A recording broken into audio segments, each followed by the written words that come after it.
Conference final. Tyrese Halliburton with the game winner, a crazy bounce, and it's good. It's good. He has the choke sign, but wait. After review, Halliburton's foot on the line. It's a game of inches. Knicks with a chance to tie this one up. Brunson 3, no good. Cats 3, no good. Ball out of bounds on New York. Pacers ball with 0.2 of a second left. The Knicks had a 16-point lead in the fourth quarter, midway through the fourth quarter. Meanwhile, the Pacers rallied back in this one. They were down by 9 points in the final 60 seconds, marking their largest comeback in the final minute of a fourth quarter in a playoff game. They go on to win, take it to overtime, and go on to win 138-135 in comeback fashion.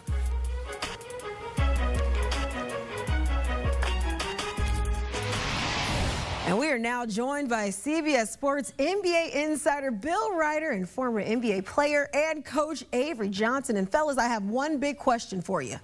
Are you not entertained? I think game one lived up to the expectation. I think it succeeded the expectations of what we wanted to see out of these two teams. But I got to start with what we saw out of the Indiana Pacers, because at one point there, late in the fourth quarter, they started to look a little dead in the water. Meanwhile, went on a run, had trailed by 16 points, come back, and then Tyrese Halliburton with this wild circus bounce that we saw. Coach, let's start with you. What impressed you most with the Pacers' comeback in this overtime victory? Well, I think Nesmith's his three-point shooting in the fourth quarter. 19 points in the fourth quarter, made a big three when they're down by 5 to cut the lead to 2. This guy was incredible.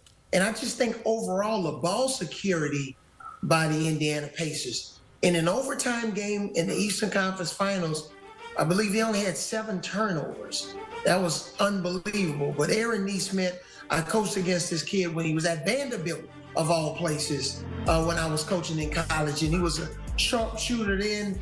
He's continued to build on that momentum of how he developed his shot in college. He was unstoppable. I don't know what the Knicks were doing in terms of some of their switches. They were a little bit discombobulated there late in the game, but ball security by the Indiana Pacers, knocking down the three-point shot. They made a higher percentage of their free throws. The Knicks missed 12 free throws, especially the one that OG Anunoby missed there at the end of the game, which would have given them a three-point lead. So all hats off to the Indiana Pacers. They stole game one in the Eastern Conference Finals. I'm with Coach. I mean, all hail Aaron Nesmith. What a performance. He was the catalyst for a push by the Pacers to score 20 points in 2.5 minutes in that fourth quarter. And here's the thing. Praise him. Praise Halliburton for what looked like the game winner in the early Reggie choke sign that turned out to be true. Sorry, Knicks fans. But the heroics mean with every hero you have to have a villain. You have to have a bad guy. And on this night, it's that Knicks team. You're in the conference finals. You haven't been in the NBA finals in a generation. Coach is right. Focus, play defense. You cannot squander a 16-point lead at home in the Garden in game one. And look, it's not a secret that the Pacers are a team that make comebacks. It's not a secret they can rain threes if you're not locked in. So amazing performance by the Pacers. Avery is 100% right. Like Aaron Nesmith, that is one of the, he went full Michael Jordan. That I still not get in my mind around the fact that was reality, but it's also just such a brutal way to begin this very long series. But for the Knicks, talk about an opportunity given away. And it felt like Halliburton beat you in fourth quarter, but then his toe was on the line, so you had a second chance not to screw this thing up, and they obviously did it in overtime as well. Second chance not to screw it up, but also, if you recall, going back to game 2 of the last series, you had Halliburton, who ran around and hit the top of the key, hit another game winner against Cleveland, so seeing some remnants of that, or some familiarity, but not quite enough with his toe on the line. But guys, you talk a little bit about the Pacers stealing game 1. You said that, Coach, but Knicks came in favored in this one. You mentioned it, Bill. They were up by 16 in the fourth quarter.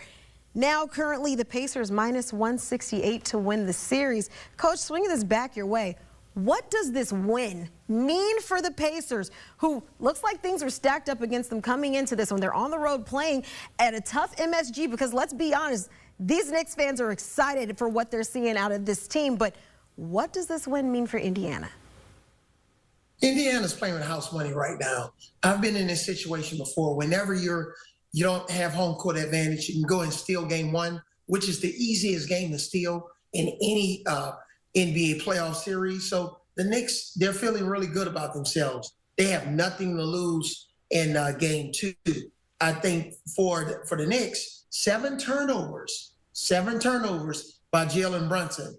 That's an extraordinarily high number. So he's going to have to improve there. So defensively, Indiana really feels good about not his 43 points, but how they forced him into those turnovers, which led to points off turnovers. So if I'm Indiana, I'll go back. If I'm Rick Carlisle, try to tweak a couple of things. Miles Turner, they did much better when he wasn't in the game. The Knicks actually played better.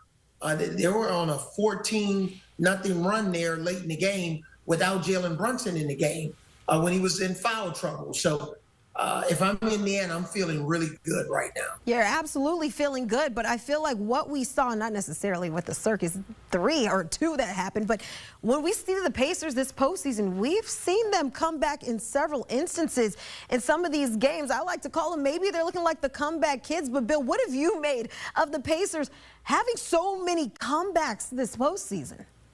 Yeah, and by the way, the Knicks too, and I think the lesson applies here to both teams.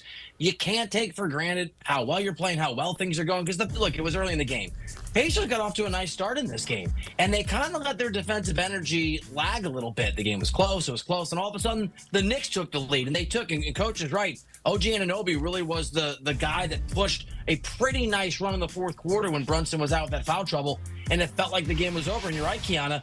This is a Pacers team that's been there, that's done that, like the Knicks, to get here, have had mounted these remarkable comebacks. And so for me, I know that there's a lot of energy. There's a lot of pressure on both these teams, especially the Knicks.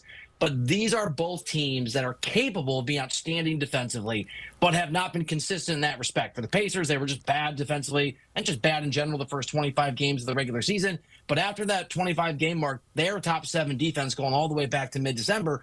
And we know the Knicks and the guy that coaches them are usually going to focus on defense. They've got great perimeter defenders, but they were inconsistent at times over the regular season. They were not a top 5 or top 10 defense in the regular season, although they've played at that level in this postseason. So for me, the big takeaway is, yes, both these teams are capable of comebacks, and certainly the Pacers did a miracle, magical. They earned it one again.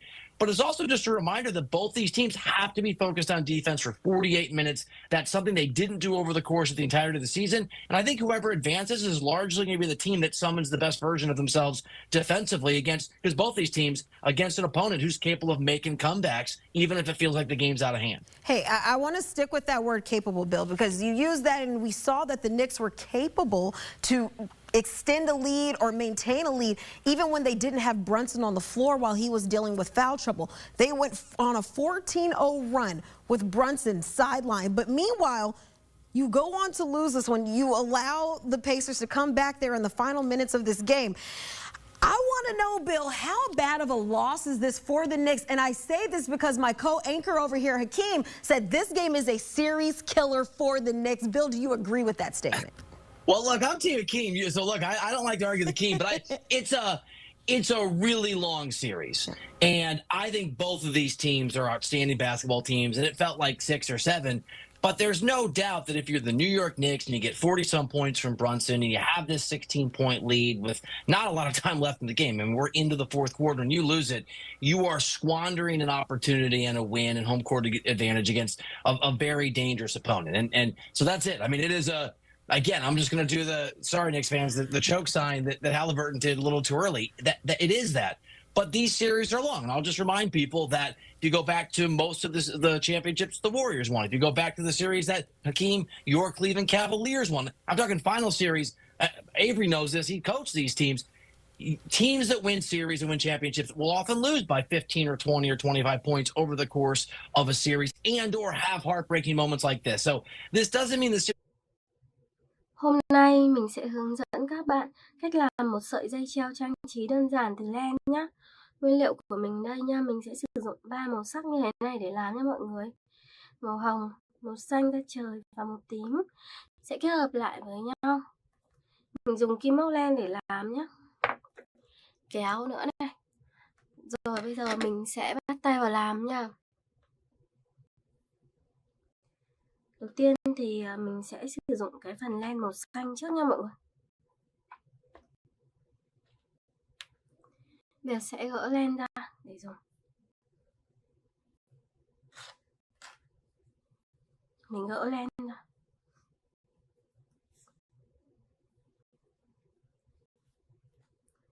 Rồi bây giờ mình sẽ lấy cái đầu len này nhá. Và bây giờ sẽ tiến hành làm nha mọi người. Mình sẽ làm một cái phần dây treo thật xinh.